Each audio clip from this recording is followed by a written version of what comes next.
Hello?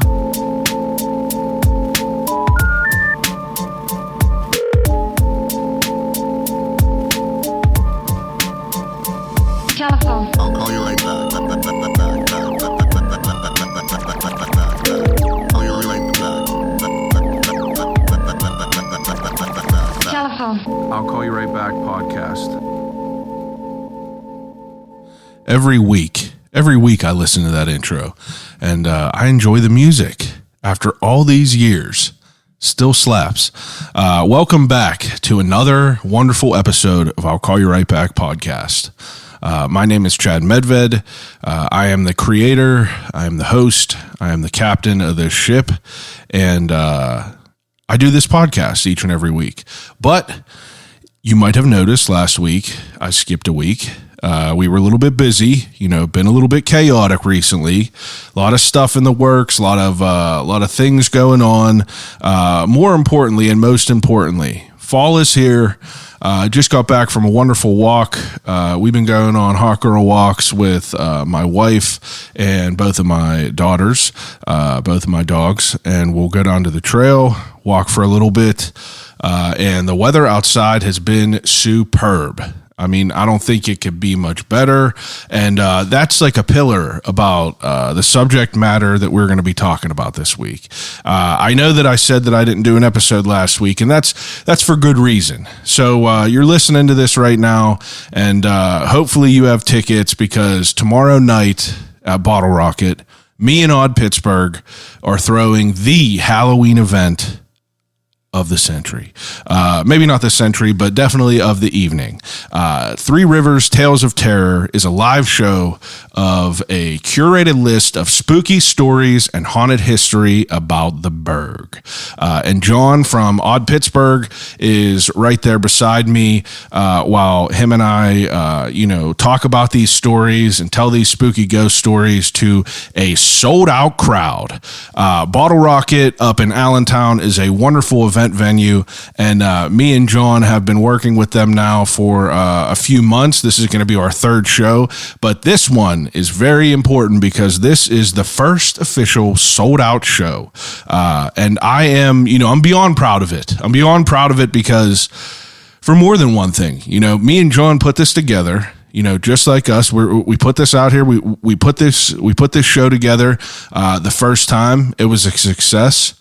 We did it the second time. It was a success. And now this third time, it's the ultimate success. And it's really a great, testament to what him and I are, just trying to give back to the city. We're just trying to make some fun events for the city. And, the first couple were, all of them are based around our beautiful city of Pittsburgh. But, we changed the subject matter. The first one was about innovations in the city. Second one was just some fun stories about Pittsburgh. But this one is the Halloween special. This one is Three Rivers Tales of Terror. And it's going to be an hour and 45-minute show of us, talking about the best stories that John has, graciously curated in the time that he's been, this self-appointed historian. And I'm pumped about it. The show is going to be insane. What better way to do this than celebrate on Friday the 13th? What better way to celebrate Halloween, rather, than on Friday the 13th? And, I'm excited. Bottlerocket's fantastic. That Chris up there and his team are going to be having Bottlerocket dressed out to the nines for the holidays. And me and John are going to be up there burning down the house. So I hope that you got some tickets, because like I said, it's sold out. I've had people reach out to me saying that, I didn't buy tickets. I see it's sold out. Is there any way for me to get in? And I'm sorry to say that there's not. I have promoted this show for well over a month. If you missed out on the tickets, that's your bad. That's plain and simple. That's your bad, because I knew it was about to be a banger. Me and John work magic together, and I'm excited to work some spooky magic this Friday at Bottlerocket. Beyond the show at Bottlerocket, what better ways is there to celebrate Halloween? You know what I mean? My personal favorite way to celebrate Halloween, well, actually, not just mine, but me and my wife, our personal favorite ways to celebrate Halloween is the haunted houses. So this week, I figured I'll do this short episode to give you a little snackable sized excerpt until we get to next week's full length episode. But this week, we're going to do this little one. And I figured, I hit a bunch of the local haunts this past weekend and the one before. And I figured I'd break them down for you. Why not? This is firsthand experience. I feel like I'm a good judge of character. I'm honest. I'm fair. And we're going to talk about some of the local haunts and shed some light and put some shine on some of these people that are doing these great things. The first one that me and Antonette went to, we took our buddy Jared and we went down to the Moundsville Penitentiary. It is a penitentiary that was shut down in 1995. It was shut down for cruel and unusual punishment. They had 3 people in these 5x7 cells. The only reason that I know this is because before we took our trip through their haunted house in the wing, we went on the Northwalk tour. So the tour that we went on is a 45-minute tour that you usually have a tour guide, but this one was this guy that filled in. His name was Lee, but he was usually the daytime tour guide for the Moundsville Penitentiary, but he was filling in for the evening, which was a benefit to us because this guy is, he's a historian. Like he went to school for being a historian, and the Northwalk tour is, I believe it was $20 for. Let me just make sure how much it was, just so I could spit the right facts, right? So the Northwalk tour, like I said, 45 minutes. Each ticket was $20. Not bad at all. And they take you through a tour of the wing of the not the cemetery, but of the prison that is shut down. The lights are off. It's spooky. And the whole time you're going through this tour, like you go through the solitary confinement, you're getting history. You're getting some facts that were going on there. You get to walk into the cells. It's crazy. And it's definitely like a powerful feeling to walk around in one of these places that was at one time this like sounded like a nightmare for sure. But after we did that, we bought some tickets to the Dungeon of Horrors. So the Dungeon of Horrors is their curated haunted house. This is the one where you have like spook actors that are set up and you have scare zones. And the Moundsville Dungeon of Horrors, I have to say, might be the most terrifying haunted house that I've ever been through. Plain and simple. And it's not even just because of the people scaring you and like popping out and freaking you out, being suspenseful. They just had some really overwhelming things that you did in this haunted house. And if you're thinking about doing it and you don't want a spoiler alert to the things that you will encounter in there, skip forward a little bit because I'm going to talk about it. But be aware, this was not stuff that was mentioned to us in the beginning, which was pretty crazy because, all of us went in there. We had, just kind of anticipated it being a great time. Me and Antonette went a couple years ago. It was fun, great time, nothing too crazy. But this year, you immediately get put into some cells that you're locked into in this pitch black, and you're locked into it for a couple minutes. Or maybe I don't know exactly how long you're locked into it, but it sure feels like a hell of a long time. And once you're in there, it's just long enough to be uncomfortable to the point where you're like, yo, get me the fuck out of here. And then this guy comes out and he takes you through this thing called the gas chamber, which was the most terrifying thing that I've ever done. And it wasn't terrifying in the fact that it scared me in that way. It was just super uncomfortable, and I about had a panic attack along with the rest of us. So imagine a 12-foot wide box that is 3 foot deep, okay? 12 foot wide, 3 foot deep, about 15 foot tall. So a giant rectangle, okay? Has a little door that you could walk into it. They line 6 people from your group up into there. You're laying with your back against the wall. Like I said, it's 3 foot deep. There's only 1.5 feet in front of you. They lock you in. They turn on the fog, and then you're just sitting there in the fog for what seems to be a while. And then once you think that that's it and that you're not going to, die from suffocation on this fog, they pour a fucking cornucopia of McDonald's play balls on top of you, enough to the point where you cannot move at all. And that is the point where terror sets in. And, you basically, like I said, I don't know how long we were in there, but it was fucking scary for me. I about tapped out. I about just started screaming, but once you feel like you're about to give up, I guess they raise the box up and they tell you to kick the balls out, and that's the only way that you get free. You got to kick your feet so the balls fling out from under the box, and that's how it gets cleared out. Once all the balls are out, they open the door, and then you proceed along your way. And, the rest of the haunted house was not too bad. But besides those two things was pretty crazy. The only other wild shit in there was they wanted you to get in a casket and roll across quite a ways, which I foregoed, to be completely honest. I was a little bit to my edge with the gas chamber, but I will say, for the haunted house being $25 and for the tour being $20, being $45 per person, it was a hell of a good time. Very well worth the drive. From Pittsburgh, I would say maybe hour and a half. I don't know exactly, but it's maybe an hour and a half. Moundsville, West Virginia.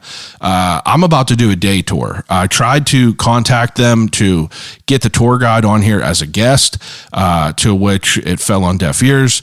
But I'm going to keep working on Lee from the Moundsville Penitentiary. But full circle, I absolutely think it is worth going down and checking out. If you're into the haunted house stuff and you're into a little bit of anxiety-ridden events through the holidays, that's the place to go. Dungeon of Horrors, Northwalk Tour, Moundsville Penitentiary. If I had to rate it on a scale of 10, I would say, I'm not going to ever rate anything a 10 out of 10, but I'll give this a 9, absolutely a 9. On our way home, we were all like, this is fucking crazy. That was uncomfortable. And it makes for, all this uncomfortable stuff happens in the beginning of the haunted house, which makes the whole rest of the haunted house a very spooky time. And I think the whole duration of the haunted house to get through, maybe I would say around half hour. So it was worth it, not too bad. But the second one that we went to, which we hit a doubleheader this past weekend with our buddies from Uncle Bob's. We went to Castle Blood in Monessen. And that, if you are a fan of the podcast, you might know that I've had the owner and the creator of Castle Blood on here a couple times, Ricky Dick. He is a fantastic human being. I'm honored to have met him through, my wife and her mother took me to this place way before I did this podcast. I guess not way before, but it seemed like way before. They are in their 31st year. And I was taken there by them before I did this. And once I started this podcast, I was like, man, I got to hit this guy up, because what they do at Castle Blood in Monessen is unlike any haunted house I've ever been to in my life. It's not necessarily the haunted house that you're going to have a bunch of shit jumping out and scaring you and chainsaws. They don't do that. This is more of, think like a dinner theater, but like as a haunted house. You go through, it's participatory. It's a hell of a show they put on every year. And like I said, this is their 31st year. So these guys know exactly what they're doing. It is in an old funeral home in Monessen, and they really do. They really go to the very, very lengths to make it the best haunted house they can. And they do it all, they're working on a shoestring budget. Rick, the owner of this, he's sewing costumes. He's making his own costumes, and what he's doing with what he got is absolutely incredible. The place doesn't get talked about enough. That's why I had him on here a couple times, because I'm a big haunted house guy. I know that there's a lot of other people in the city that are big haunted house guys, or people rather. And they, this is the place that you need to learn about. This is the place you need to know about. They're popping on TikTok. I just found out. And it's a great time. Like I said, we met one half of Uncle Bob's team on there. You got got Laura the mom and you got Leah the daughter. We met up with Leah and her husband Jake, and we went to this haunted house, had a great time. And once we were done with Castle Blood, we popped about 10 minutes over to Demon House right across the street. And that was a hell of a time too. Demon House was, so Castle Blood, I got to tell you, Castle Blood, you want the money. $25 for a ticket. And I think that the whole tour of Castle Blood maybe takes 35, 40 minutes. And like I said, it is a hell of a time, very participatory. And it is, just to go and see the place is worth the ticket in itself. In Monessen. So for me, it's about 45 minutes away, and I'm in the South Point area. So from Pittsburgh, I would say, about the same, 40 minutes maybe. I would give it, if it's rated out of 10, I would give it a 9.9 out of 10. Like I said, I'm not going to give anything a 10.10 because that's not fair. But I would give this a 9.9 with an exclamation point at the end. And bonus points to the super cool merch gift shop after you get through the Castle Blood. But the second one, Demon House. Demon House is I don't know how old this was. I don't know how old Demon House was, but this is a close one to Castle Blood. And if you're making the trek to go out there, it's worth it to just do a double header. Why not? Demon House, you go over there, you have to park in a separate lot. They have this nice little, access van that's laced out with leather seats. They shuttle you over there. And they have this whole little setup out there. So Demon House does this shit cool. You pull up, there's them big 12-foot skeletons lining this walkway. You go through, you get your ticket. Tickets, I believe they were supposed to be like $35, but I looked on Groupon and I believe it was 2 tickets for maybe $40. So go on Groupon, grab your tickets on there. You go, you show them your barcode. Once you get inside the grounds, they got a nice fire pit.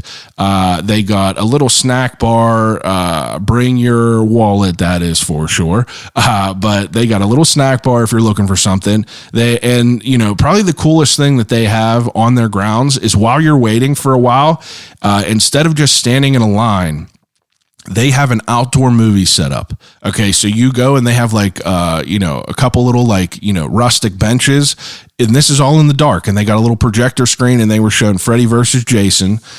We got there. I think the numbers that they were calling was 36. Our number was 50, and I bet you we waited for maybe, 20 minutes. It wasn't bad at all. But the house that is Demon House, I don't really know much history about it, but it was it's cool. We've been there a couple times. It's more reverting back to the traditional haunted house of people scaring you, popping out, a bunch of stage crazy scenes. You got chainsaws ripping everywhere, but it's a good time. Absolutely a good time. If I had to rate the whole experience there, I would give it an 8 out of 10, which is still great. The only reason that I gave it a little bit less is because I don't know why. I feel like it was a little bit shorter, and I feel like the snack bar was waxing, boys. So eat before you get there. $4.50 for a hot dog. I get it. I get people are out there trying to make some shit happen, but $4.50 for a hot dog is a little bit crazy. But I will admit, the rest of it made up for the hot dogs. Beyond Demon House, the last one and the final one that I will leave you with in this ultimate city spook guide is we went to Fright Night or the Phantom Fall Fest, rather. Excuse me, Phantom Fall Fest. But a listener of the podcast, Dan from, not necessarily just from Kennywood, but Dan, who I know through the podcast, he hit me up. He was like, "Hey man, I've been listening since you had Nick on from Kennywood, and right now I'm the marketing coordinator at Kennywood." And he was like, "I just wanted to say the podcast was dope." And I reached out to him and I was like, "Yo, dude, I'm coming on Sunday." And he was like, "Let's make some stuff happen." So he and his partner Tasha, they really went above and beyond to get me set up with some tickets, some passes, a couple of wristbands for the open body buffet. And, me and Antonette took my mom. We were going to take her mom, but she had some shit to do, but we took my mom. We were about to take our moms to Kennywood. How sweet is that, right? But me and Antonette took my mom. We had a great time. Like I said, Dan hooked it up, gave us the treatment. We had the speed pass, so thank God we didn't have to wait through some crazy lines, but but I would have to say, my experience at Kennywood, I had to give it a 10 out of 10. I know I said that I wouldn't rate anything 10 out of 10, but we got hooked up. I can't really complain a thing about it. I don't even know what the price of tickets are. I don't know what the prices of the speed passes are. But if you had to say, if I had to say if it was worth it, I would say it absolutely was. We were there. We got there around like 5:30, and we didn't leave until 10 o'clock. And I will say I would invest in getting the speed passes for the haunted houses. The rides you could do without. If you're trying to save a buck, you don't have to splurge and get the speed pass for the rides because you've ridden the rides a bunch of times. The main thing you're going there for is the scary shit. You want to walk around, you want to see the stuff, and you want to go through the haunted houses. Absolutely worth getting the speed pass for the haunted houses. If you get the speed pass, what that does is for the haunted houses, you just go right up to, pretty much the entrance or the exit in some cases, and you just pretty much walk right on. You forego these long ass lines, and it is really worth it. And realistically, it's not that much more. If you're going to get wet, you might as well go swimming, right? You're going to go to Kennywood, do it right. Buy yourself some tickets to be able to get in the haunted houses quicker. If you want to get super crazy, if you're feeling real crazy, if you want to get wild, you're taking a date out, get both of the speed passes. Get the one for the rides too. That way you can hop right up on the jackrabbit, right up on a kangaroo, snuggle right up on your person, and just really enjoy the night. Like I said, I can't complain. I am a Kennywood stan. I proposed to my wife at Kennywood. I asked her to be my girlfriend on the Phantom's Revenge, and then a couple years later, I proposed to her. So I can't say nothing bad about Kennywood. I know that it is a local city favorite, and I feel like that speaks a lot. What else could you want? Whenever I look at Kennywood, I hear Rick Seaback's sweet voice in my ears. And that's all I want. And that's all I could say about it. The open body buffet, that's an addition. If you're going to Phantom Fall Fest, all right, and you want to eat some food, you know how this is, right? You go to an amusement park, you're getting nickel and dime some places, and it's not any amusement park. It's not just this one. It's just, you're getting food at an amusement park. It's expensive. Do yourself a favor, kick up the extra change, get yourself some admission to the open body buffet.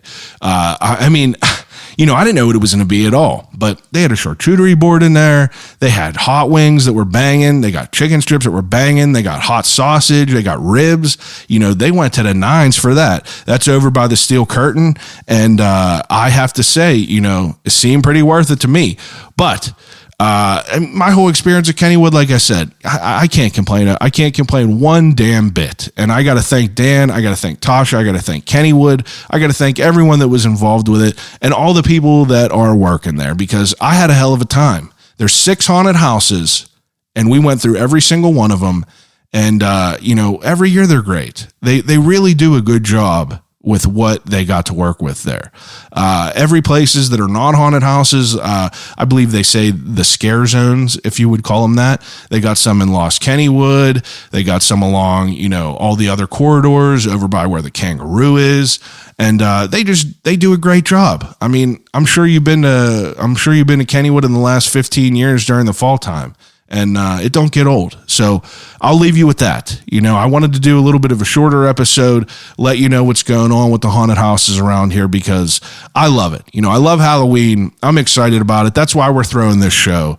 I'm excited to see everyone there. I know there's some people dressing up. I know there's some people that are planning for a good night, and we're going to have exactly that. We're going to have a hell of a good night, and Mom and Dad, me and Antonette are probably going to take the dogs to get boarded for that night. They're going to go to daycare, and we might hit 100 Acres Manor after. So let's figure that out. We'll talk more about it at the show. If you're listening to this and you're at the show and you want to come to the haunted house, maybe we could plan a little get together. We could all go over to 100 Acres after this, get something crazy going. Not really sure what time they're open to. I'm kind of talking out of my ass, but I'll figure that out along the way. But I appreciate everyone as usual. I urge you to go out and patronize the people that are doing fall activities, whether it be, what I'm doing, whether it be what I know. If you're not coming to my show, I know Trace Brewing is throwing a Friday the 13th party. I know that there's other breweries throwing Friday the 13th parties. If you're listening to this and you wanted to go and you can't make my show, but like there's other people that are doing things in the city. I urge you to look at places that you love, check their Instagram, check their social media, and see if they got anything going on this weekend, and get your ass out there and have a good time celebrating the holidays. Thank you for listening, and I appreciate it as usual. Call you right back.